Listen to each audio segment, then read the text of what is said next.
Hello and welcome to the second episode of the series In Touch with Creativity. In today's episode, I want to have a look with you at sentences and mental assumptions that block creativity.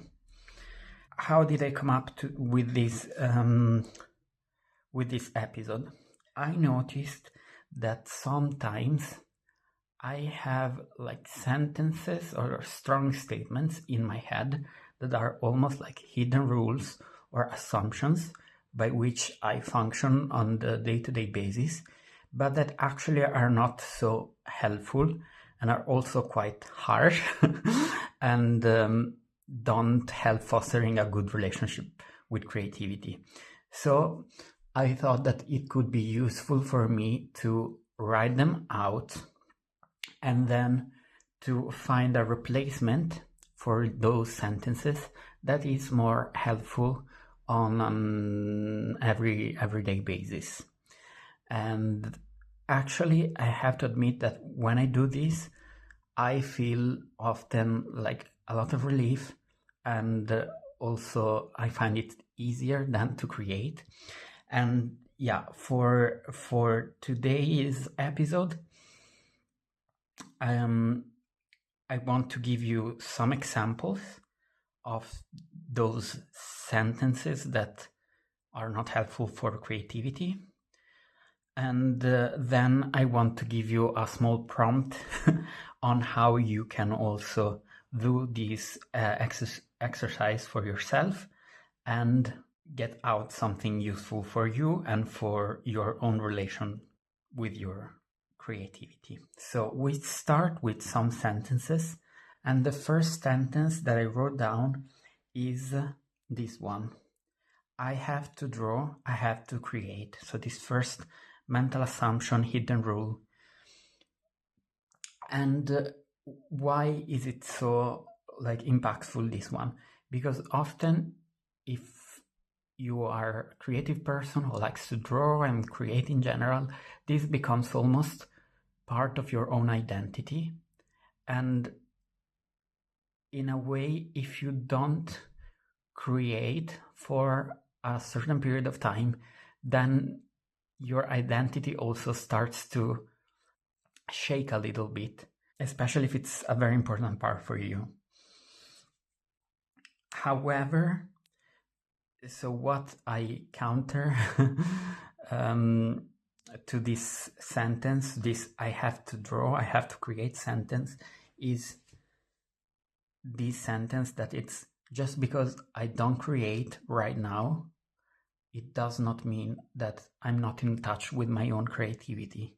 Or put it in a different way, I can be creative, I can be in touch with my creativity also if I don't create always. And you see, so we're trying to not just to say, oh, this is a sentence that is not helping me, but we're trying to turn it around and replace it with a sentence that is more helpful and more functional.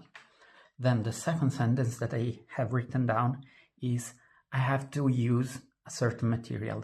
For example, for me, could be I have to use Neocolor.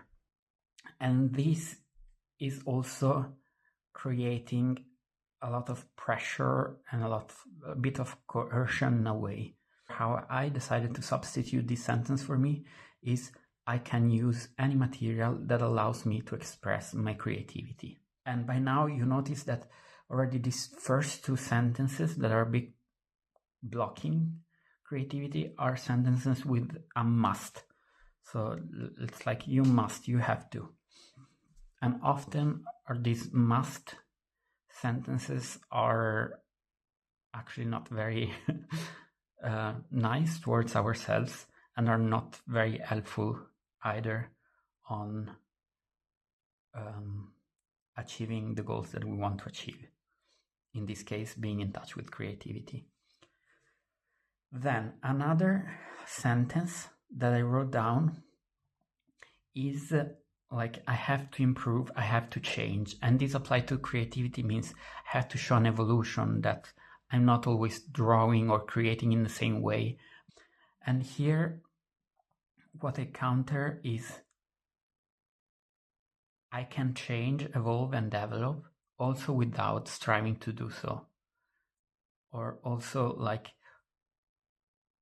if you don't strive to change and evolve and develop, you will do this anyway as a natural part. If you just are in touch with your creative side. Then another sentence is, I have to use all the colors or all the materials that I have. And this is a bit connected maybe to, now you bought it, you have to use it.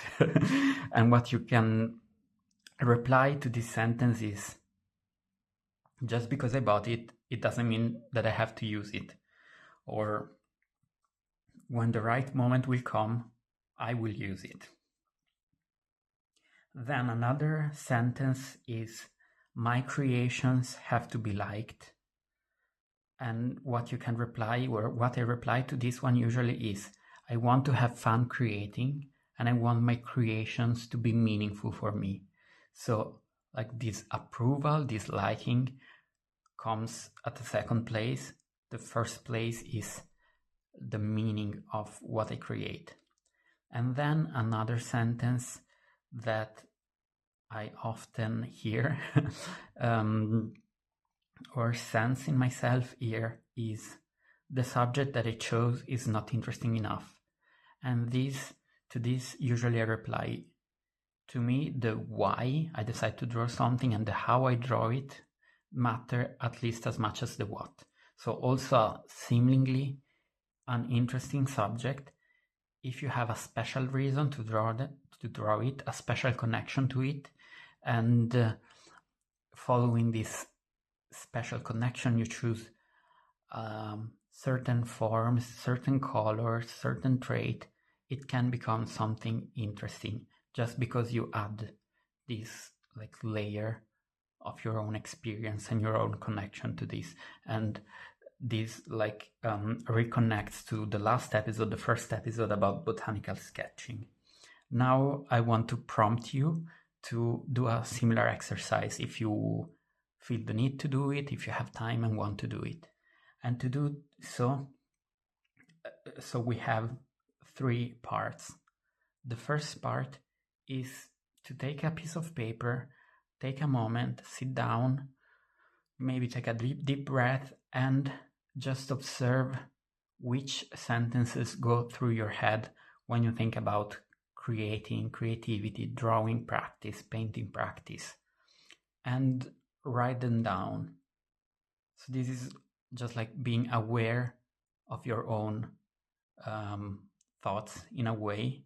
And once you have taken these 5 minutes to write down all the thoughts that were going through your head, then comes the second phase, which is reading these and seeing which ones do you react to, which ones where do you have a reaction. And often this reaction points towards, okay, maybe this thought is not really super helpful for me at the moment. And often these are, at least for me, are these must thoughts, you must use all the colors, you must be creating all the time, these kind of things. And so once you have written down all the thoughts in the first phase, second phase, selected the thoughts where you have a reaction, where you think, okay, this is not really helping me in my creative journey and in being in touch with my own creativity, then you can go to the third phase and find sentences to reply to these unhelpful sentences and to replace them,